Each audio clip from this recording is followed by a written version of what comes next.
বলে আল্লাহ তাআলা নবুয়তির পানি দ্বারা নবীর চরিত্রকে একটু ধুইয়া দিল। এইবার স্বর্ণের উজ্জ্বলতা বেড়ে গেল। এইবার নবীর নবুয়তির কারণে স্বর্ণের উজ্জ্বলতা বেড়েছে। এই জন্য নবুয়তির আগে নবীর চরিত্রে মুগ্ধ ছিল শুধু মক্কাবাসী। আল্লাহ তাআলা যখন ওই চরিত্রকে নবুয়তির কুদরতি পানি দ্বারা ধৌত করে দিল, উজ্জ্বলতা বেড়ে গেল। এই জন্য নবুয়তির পরে আমার আপনার নবীর চরিত্রে মুগ্ধ হয়ে গেছে গোটা বিশ্ববাসী। এমন চরিত্রওয়ালা নবী আমার আপনার নবী। এই জন্যই তো কাফেররা আমার আপনার নবীকে বারবার হত্যার প্রচেষ্টা করেছে, কিন্তু নবীর চরিত্রের ব্যাপারে অপবাদ দেওয়ার দুঃসাহস তারা করতে পারে নাই। নবী নামাজে সেজদায় উটের নাড়ি ভুড়ি নবীর উপরে ফেলে দিয়েছে নবীকে হত্যা করার জন্য। নবীর গলার মধ্যে কাপড় পেঁচায় ধরছে যাতে শ্বাসরুদ্ধ হয়ে মারা যায়। নবীকে হত্যা করার জন্য সব গোত্র থেকে এক একজন প্রতিনিধি নিযুক্ত করা হয়েছে হত্যা করার জন্য। কিন্তু কাফেররা আমার আপনার নবীকে কখনো চারিত্রিক ব্যাপারে অপবাদ দিতে পারে নাই। কেমন সুন্দর চরিত্র আমার আপনার নবীর। শুধু তাই না, নবুয়তির পরে তো আল্লাহ তাআলা বলেছে ওয়া ইন্নাকা লাআলা খুলুকিন আযীম, আপনি মহান চরিত্রে অধিষ্ঠিত।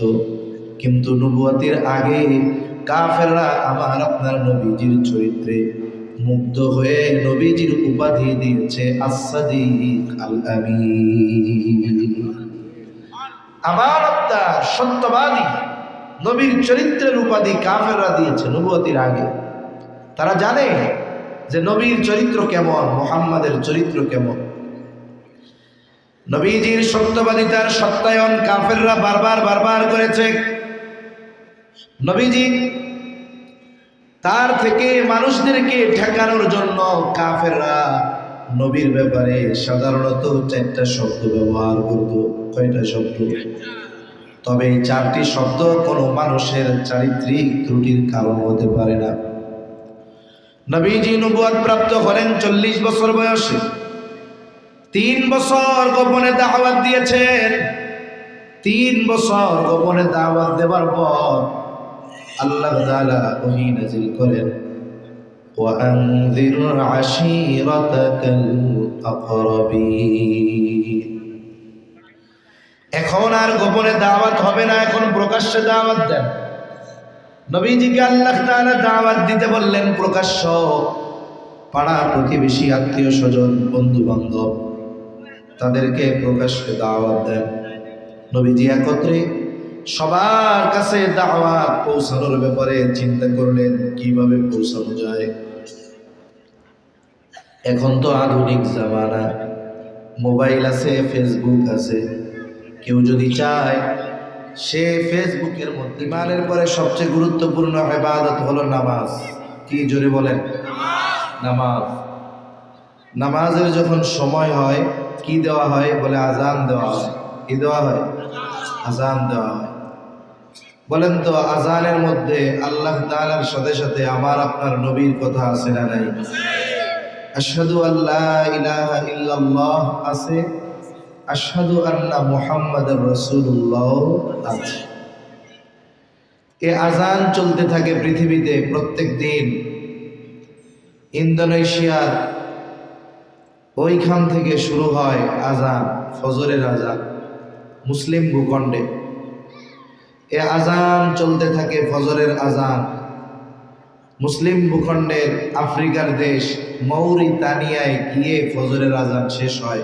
একটানা 9 ঘন্টার উপরে শুধু ফজরের আজান চলে। এই পৃথিবীতে একটানা ফজরের আজান চলে কয় ঘন্টা? 9 ঘন্টা। এ বাংলাদেশের মধ্যেও, যেমন বাংলাদেশের একেবারে দক্ষিণ পূর্ব কর্নারের জায়গার নাম সেন্ট মার্টিন দ্বীপ বা টেকনাফ, 0 পয়েন্টই ধরেন। আর সবচেয়ে উত্তর পশ্চিম কর্নারের জায়গার নাম হলো তেতুলিয়া। এই 2 জায়গার মধ্যে সময়ের ডিস্টেন্স প্রায় 18 মিনিট।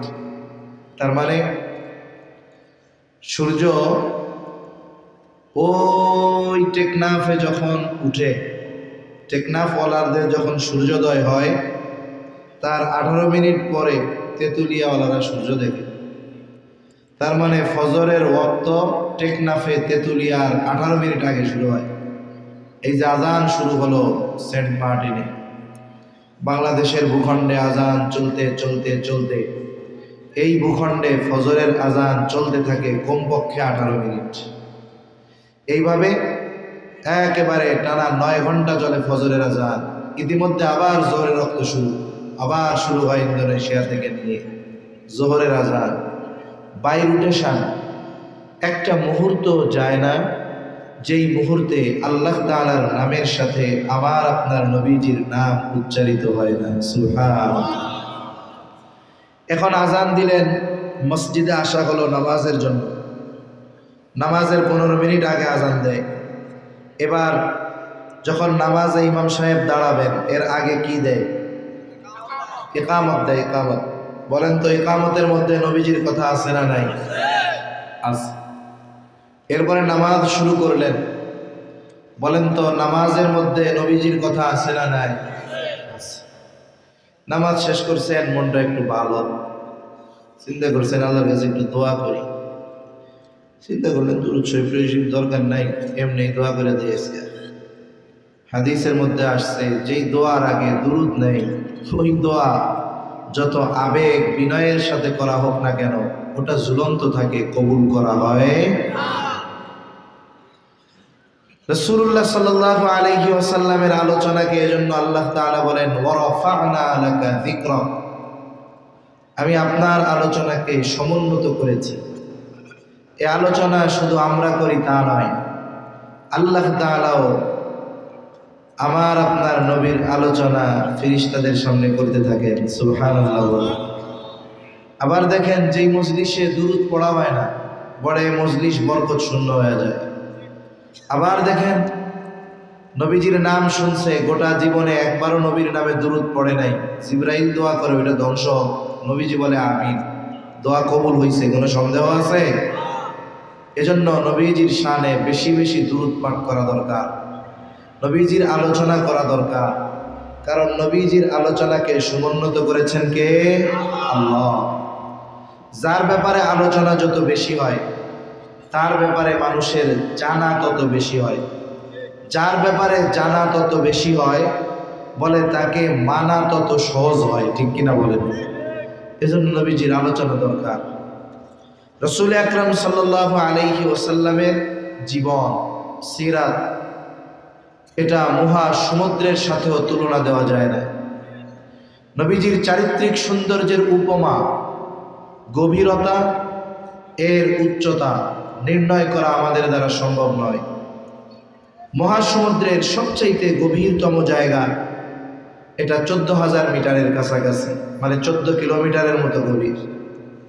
বলে ওই 14 কিলোমিটার তলদেশে মানুষ হয়তো পৌঁছিয়ে যেতে পারবে, হয়তো হিমালয়ের চূড়ায় বারবার পৌঁছিয়ে যেতে পারবে, কিন্তু নবীজির চারিত্রিক সৌন্দর্যের গভীরতা, উচ্চতা পরিপূর্ণভাবে নির্ণয় করা কোনো মানুষের দ্বারা সম্ভব নয়।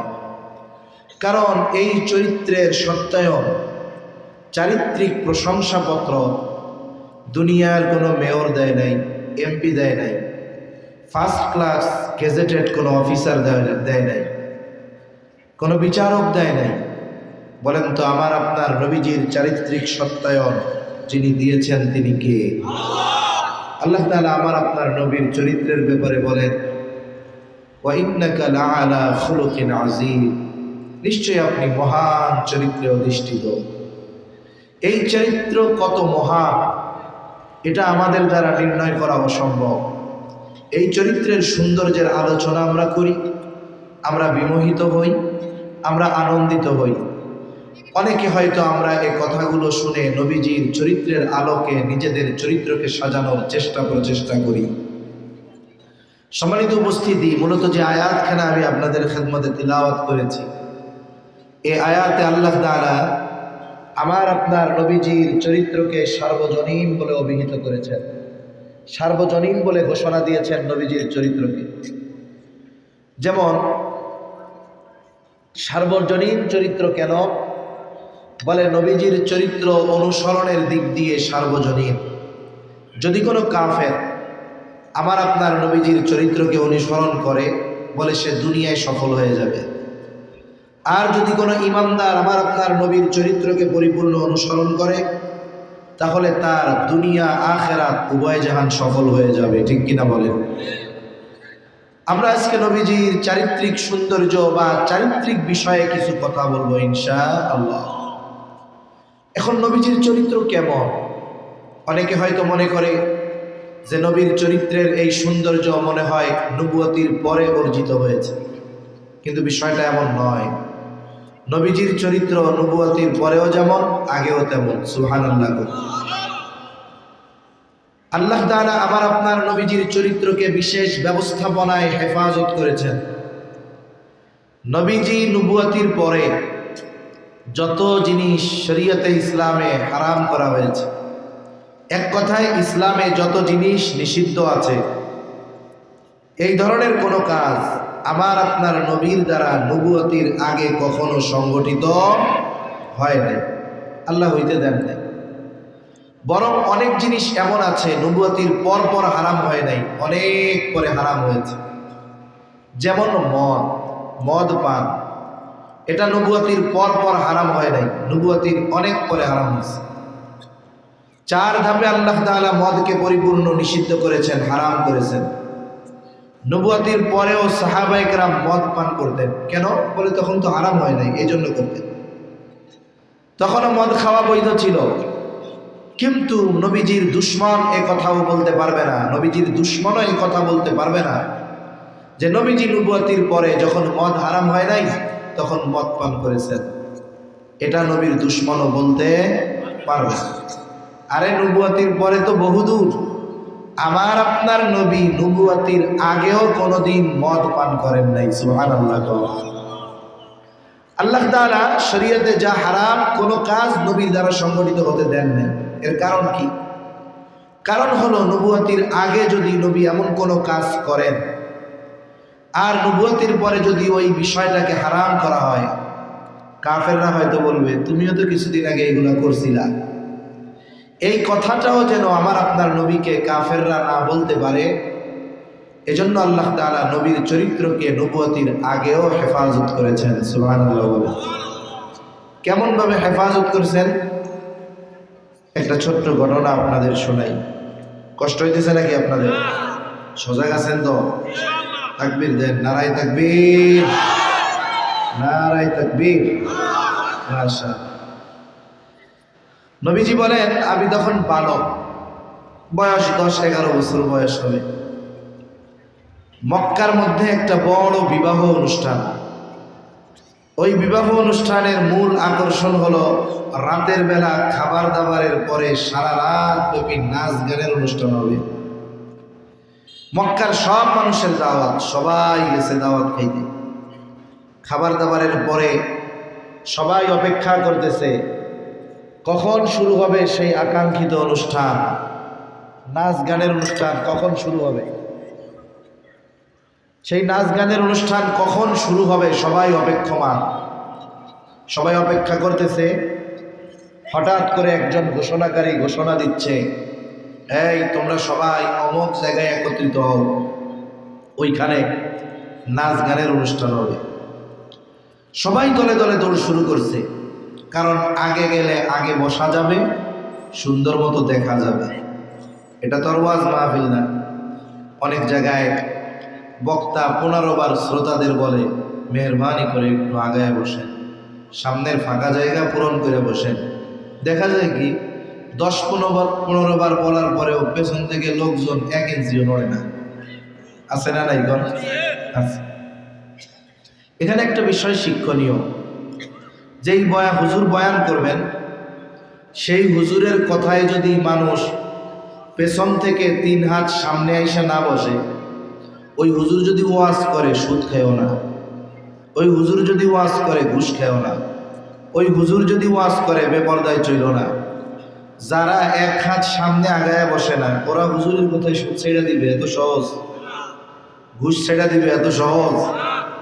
এটা আমার একটা চিন্তার কথা, আপনাদের সাথে শেয়ার করলাম আর কি। কিন্তু গুনার মজলিস গুলায় দেখবেন সবাই হুড়মুড়ি খেয়ে আগে আইসা বসে, আগে বসলে দেখা যাবে ভালো মতো, সবাই দৌড় শুরু করছে নবীজির সাথে যারা, এরাও বলে মুহাম্মদ তাড়াতাড়ি চলো, তাড়াতাড়ি চলো, আগে না গেলে আগে জায়গা পাবো না, বসতে পারবো না, শুনতে পারবো না। নবীজি বলেন ওরা আমাকে গানের অনুষ্ঠানে ডাকতেছে, আর এদিক দিয়া আমি ঘুমে অবশ হয়ে যাইতেছি। আমার এই অবস্থা দেখে ওরা আমাকে রেখে চলে গেছে। নবীজি বলেন ওরা আমাকে রেখে চলে গেল, আর আমি বাড়ির এক পাশে গিয়ে শুয়ে পড়লাম। গভীর ঘুমে আচ্ছন্ন হয়ে গেল আমার দুটি চোখ। আমি ঘুমন্ত, সারা রাত কেটে গেল।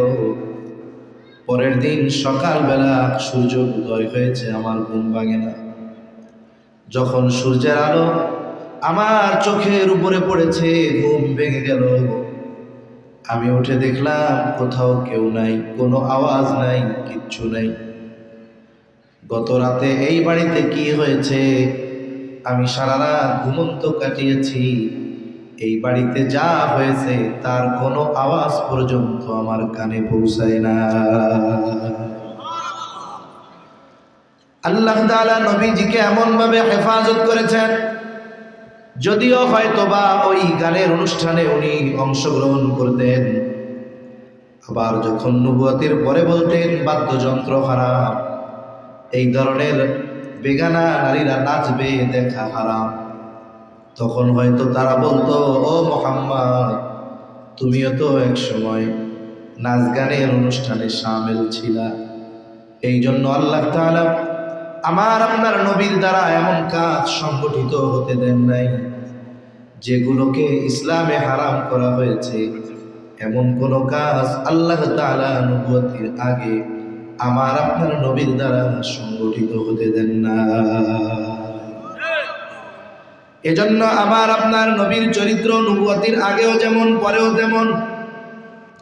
বলে তফাৎ তো একটু আছে, নবুয়তের আগেও স্বর্ণ নবীর চরিত্র, নবুয়তের পরেও স্বর্ণ, কিন্তু তফাৎটা কোথায়?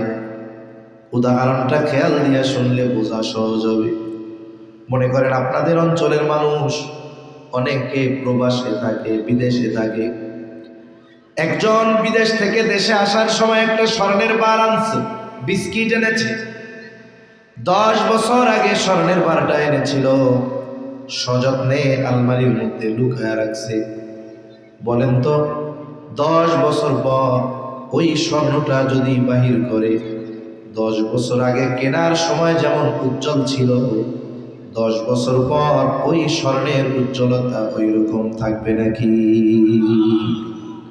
দেখা যাবে ধুলা বালি পড়ে ওটা মলিন হয়ে গেছে, মনে হবে একটা পিতলের টুকরা বা তামার টুকরা, এরকম লাগবে। উজ্জ্বলতা হারিয়ে যায়, কিন্তু দাম কি কমে গেছে নাকি? মনে রাখবেন এই পৃথিবীতে স্বর্ণের দাম কখনো কমে না, স্বর্ণের দাম বাড়ে না। মূলত টাকার মান কমে, স্বর্ণর জায়গায় থাকে, মূলত মান কমে কিসের? এজন্য মূল্যর হিসাবে মানে টাকার হিসাবে স্বর্ণের দাম বাড়তে থাকে, স্বর্ণের মান বাড়তে থাকে, টাকার মান কমতে থাকে।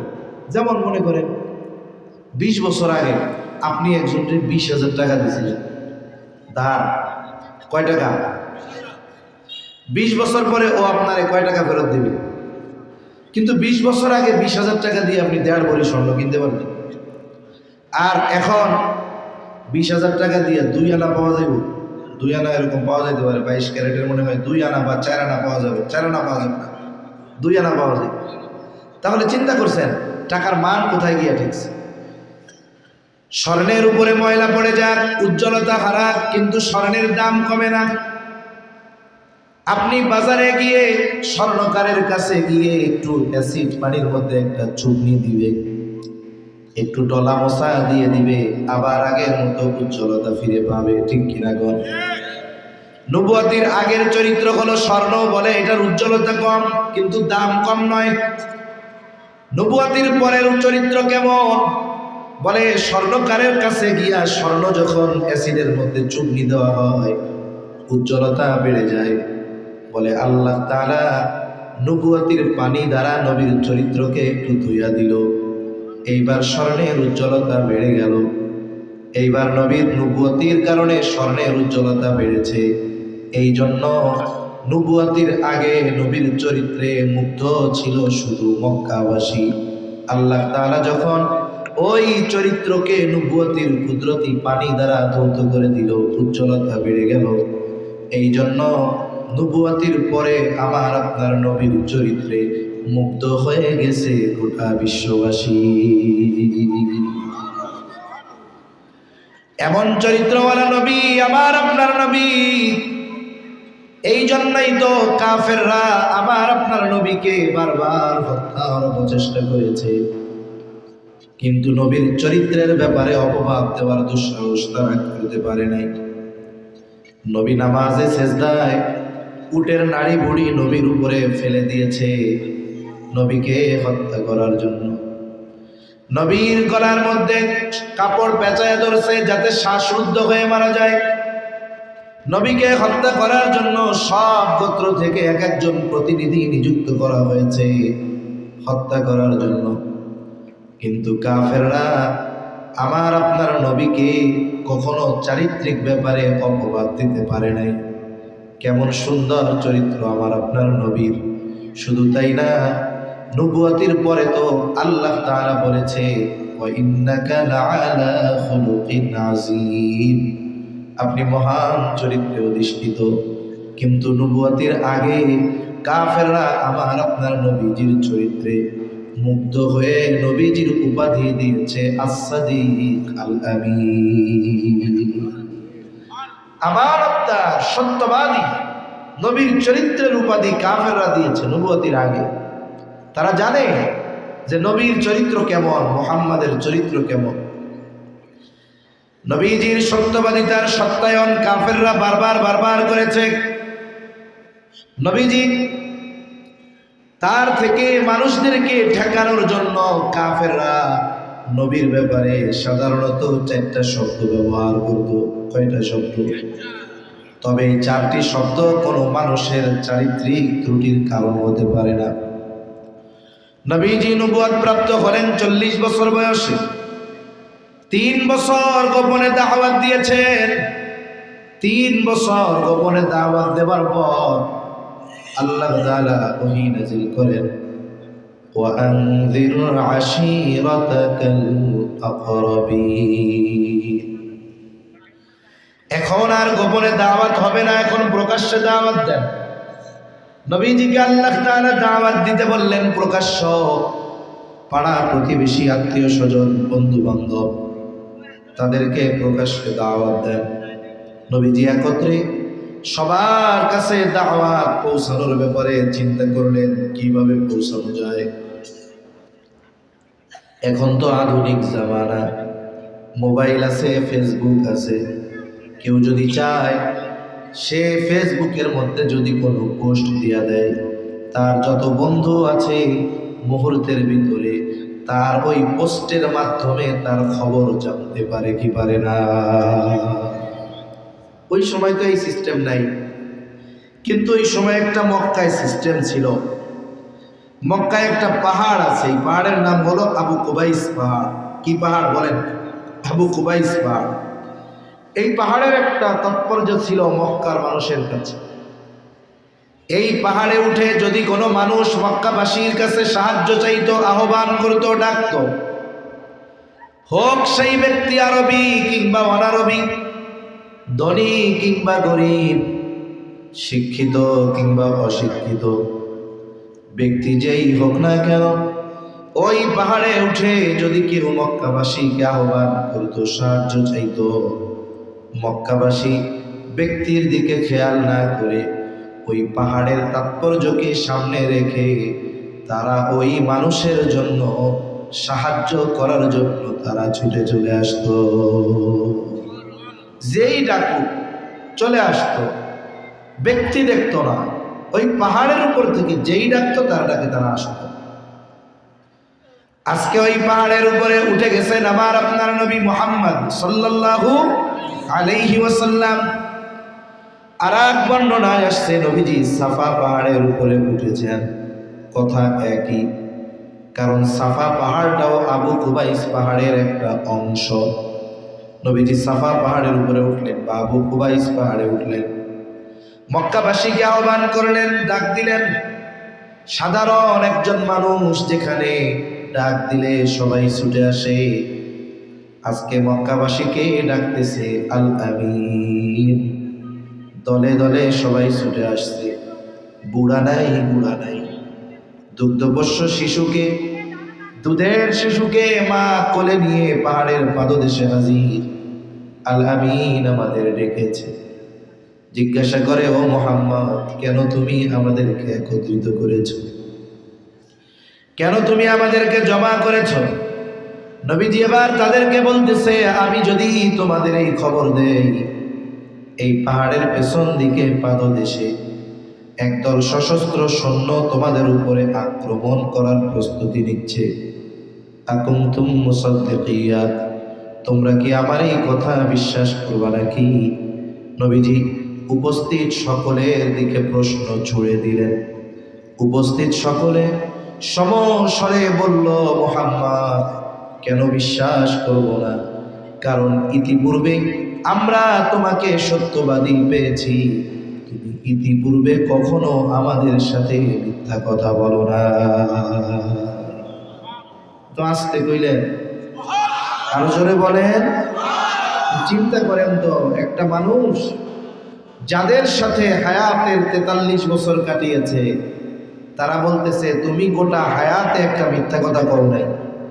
এই কথা আমি সহজে আপনাদের বললাম, আপনারাও শুনলেন, আমাদের কষ্ট হয় নাই, কিন্তু এই হায়াতের 2-4-10টা দিন মিথ্যা ছাড়া কাটানো আমাদের জন্য বড় কষ্টের, ঠিক কিনা বলেন?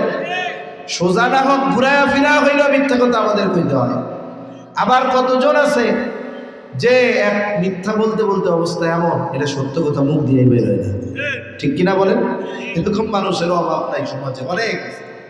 পানিটা বেশি গরম হইলে ভালো লাগে, অল্প অল্প অল্প।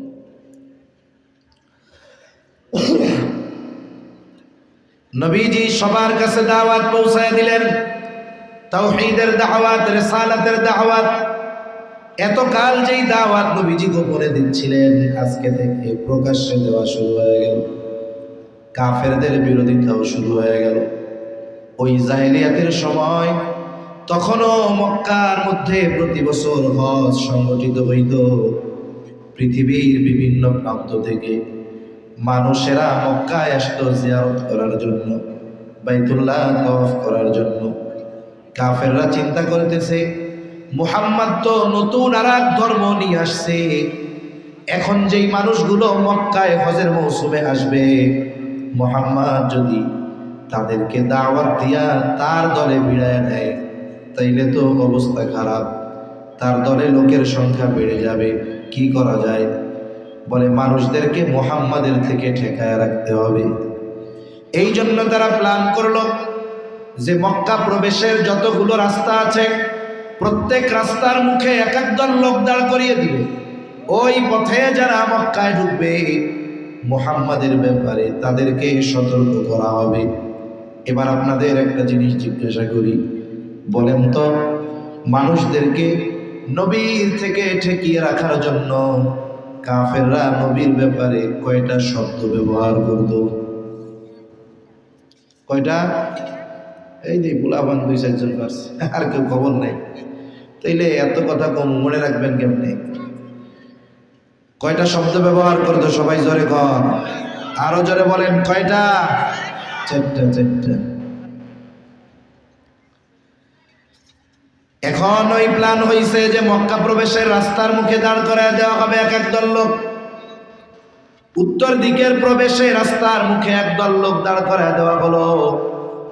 ওই পথে যত মানুষ মক্কায় আসে, ওরা ঘোষণা করে জানায়া দেয়, শোনো, মক্কায় একজন লোক আছে, তার নাম হলো মুহাম্মদ, খবরদার, সে কিন্তু একজন গণক, তোমরা তার দ্বারের কাছেও যাবা না। পূর্ব দিকের প্রবেশের রাস্তার মুখে আর একদল লোক দাঁড় করায় দিছে। ওই পথে যারাই মক্কায় আসে, তারা ঘোষণা করে জানায় দেয়, শোনো, মক্কায় একজন লোক আছে, তার নাম হলো মুহাম্মদ। সে কিন্তু একজন পাগল, খবরদার তোমরা তার কাছে যাবা না। দক্ষিণ দিকে প্রবেশের রাস্তার মুখে একদল দাঁড় করিয়ে দিয়েছে। সে যারাই আসে ঘোষণা করে বলে, শোনো, মক্কায় একজন লোক আছে, তার নাম হলো মুহাম্মদ।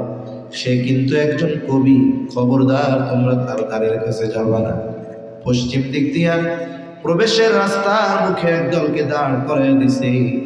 ওই পথে যারাই আসে তারা ঘোষণা করে জানায় দেয়, শোনো, মক্কায় একজন লোক আছে, তার নাম হলো মুহাম্মদ। খবরদার তোমরা তার কাছে যাবা না, সে কিন্তু একজন জাদুকর। মানুষদেরকে ঠেকানোর জন্য কাফেররা নবীর ব্যাপারে এই চারটা শব্দ ব্যবহার করত। কি কইতো? যে মুহাম্মদ জাদুকর, মুহাম্মদ কবি, মুহাম্মদ পাগল, মুহাম্মদ গণক, এই কথা কইতো। আচ্ছা, এরা যে মানুষদের কাছে ঘোষণা দিয়া দিয়া শুনাইছে কেন? যাতে করে মানুষেরা তার কাছে না যায়, ঠিক কিনা কর? আচ্ছা বলেন তো, এই মানুষগুলো যখন মক্কায় আসে না, আসার আগে এই মানুষগুলো কি জানতো যে মক্কায় একজন লোক আছে, তার নাম মুহাম্মদ? কেউ জানতো না, কারণ তখন নবীর পরিচিতি শুধু মক্কার মধ্যে সীমাবদ্ধ। কিন্তু কাফেররা সিস্টেম করছে মুহাম্মদ থেকে ওদের দূরে সরাই দেওয়া হবে। আল্লাহ তাআলা বলেন, তোরা করবি চক্রান্ত, আর আমি কি কাম করবো? ওই যে গ্রামের ভাষায় কয় না, কাঁটা দিয়া কাঁটা তুলতে হইব। তেলের মানে কই তেল দিয়া কই বাইতেছে ছাড়বো আমরা। তোরা চক্রান্ত করতেছস, আমার হাবিবের থেকে মানুষদেরকে দূরে সরাবি। এরা তো আমার নবীর নাম জানতো না। কিন্তু কি করা যায়, আল্লাহ তাআলা এমন সিস্টেম করছে যে কাফেরদের মাধ্যমে সারা পৃথিবীর আনাজ খানাজ থেকে আগত মানুষ যারা নবীর নাম জানতো না, তাদের কানে ওদের মাধ্যমে পৌঁছায়া দিল যে মক্কায় একজন লোক আছে, তার নাম কি? মুহাম্মদ। ওরা করছে মুহাম্মাদের কাছে যাইতে মানা, কিন্তু ওরা মক্কায় ঢুকা খোঁজে মুহাম্মদ কই। কারণ ওরা চিন্তা করতেছে, এই ব্যক্তি তো সাধারণ ব্যক্তি না। এই ব্যক্তি যদি সাধারণ ব্যক্তি হইতো তাইলে এরা দলবদ্ধভাবে আমাদেরকে ওনার ব্যাপারে সতর্ক করতো না। তাইলে ওরা কইছে সে জাদুকর, আর ওরা চিন্তা করতেছে তাইলে জাদুকর মনে হয় বড় জাদুকর। কবি তাইলে মনে হয় ছোটখাটো কবি না, বড় কবি হইব। পাগল মনে হয় ছোটখাটো না, অনেক বড় পাগল। গণক মনে হয় ছোটখাটো না, অনেক বড় গণক। যাইতে করছিল মানা। এখন মুহাম্মাদের চেহারা না দেখা পর্যন্ত আর শান্তি লাগে না। সুবহানাল্লাহ। এজন্য একটা প্রবাদ আছে, আল ইনসানু হারিসুন আলা মা মুনিআ। মানুষকে যা থেকে নিষেধ করা হয় মানুষ ওইটার ব্যাপারে আগ্রহী হয় বেশি। ওরা মানা করছে মুহাম্মাদের কাছে যাবা না, আর ওরা দলে দলে খোঁজে মুহাম্মদ কোথায়, মুহাম্মদ কোথায়। কেউ যায় জাদু দেখার জন্য, কেউ যায় কবিতা শোনার জন্য, কেউ যায় পাগল দেখার জন্য, কেউ যায় গণকের কাছে। একটু জবান খুলে জবাব দিবেন, আমার আপনার নবী গণক নাকি? আমার আপনার নবী পাগল নাকি? আমার আপনার নবী কবি নাকি? আমার আপনার নবী জাদুকর নাকি? বলে আমার আপনার নবীর কাছে কবিতাও নাই, জাদুও নাই, নবী গণকও না, পাগলও না। নবীর কাছে কিছুই নাই, নবীর কাছে আছে শুধু কোরআন। নবীর কাছে কি আছে? জোরে কোরআন। নবীর কাছে যে যায় নবী তারে কোরআন শোনায় দেয়। আচ্ছা, অনেক সময় আমাদের দেশে এই শীতকালীন সময় অনেক সময় দেখবেন আন্তর্জাতিক কেরাত সম্মেলন হয়। পৃথিবীর বিভিন্ন দেশের কারীরা আমাদের দেশে এসে কোরআন তিলাওয়াত শুনিয়ে আমাদেরকে মুগ্ধ করেন। হয় কি হয় না? হয়তো চাঁদপুরেও হয়েছে বা হবে। কারি সাহেবরা আসবে, তিলাওয়াত শোনাবে। এখন এই কোরআন তিলাওয়াত শুনতে শুধু তো হুজুররা যায় না, সাধারণ মানুষও যায় কি যায় না? এমন মানুষও যায় যে কোরআন দেখা এক লাইন পড়তে পারবে না, কিন্তু ওইখানে গিয়ে কোরআন তিলাওয়াত শুনে তার অন্তর শান্তি লাভ করে, প্রশান্তি লাভ করে। আবার অনেকে কেরাত শুনে আইসা হুজুরদের কাছে অভিযোগ দেয়। কি অভিযোগ? হুজুর গেছিলাম চাঁদপুর কোরআন তিলাওয়াতের সমাবেশে, কারীদের তিলাওয়াত শুনতে। শুনলাম বড় বড় কারি আসবে, গেছিলাম তিলাওয়াত শুনতে। কিন্তু হুজুর দুঃখের কথা কি গমো, কারি সাহেবেরা কোরআন শরীফ পড়ে একটা মুখেও দাড়ি নেই। আছে না এরকম? মিশরি অনেক কারি আছে, দাড়ি নাই। আফ্রিকান কারি আছে, দাড়ি নাই। এরা আইসা অভিযোগ দেয়, বলে হুজুর কারি সাহেব এত সুন্দর কোরআন পড়ে কিন্তু মুখে দাড়ি নাই। এরপরে আবার কি করে, হুজুর দাড়ি নাই ঠিক, কিন্তু তিলাওয়াত যে করে হুজুর মনে হয় কলিজাটা টাইনা ছিঁড়া নিয়ে গেল। ঠিক কিনা কম? এর দ্বারা কয়েকটা বিষয় বোঝা যায়। এক নম্বর বিষয় হলো, আমাদের দেশের মানুষ দাড়ি না থাকলেও হুজুর যে দাড়ি ছাড়া হবে এটা তারা মানতে পারে না। ঠিক কিনা কম? মনে করেন একজন মুসল্লি নামাজ পড়ে 5 ওয়াক্ত, মুখে দাড়ি নেই। উনি আল্লাহর নামে ফজরের নামাজে মসজিদে গেছে, গিয়া দেখে মসজিদের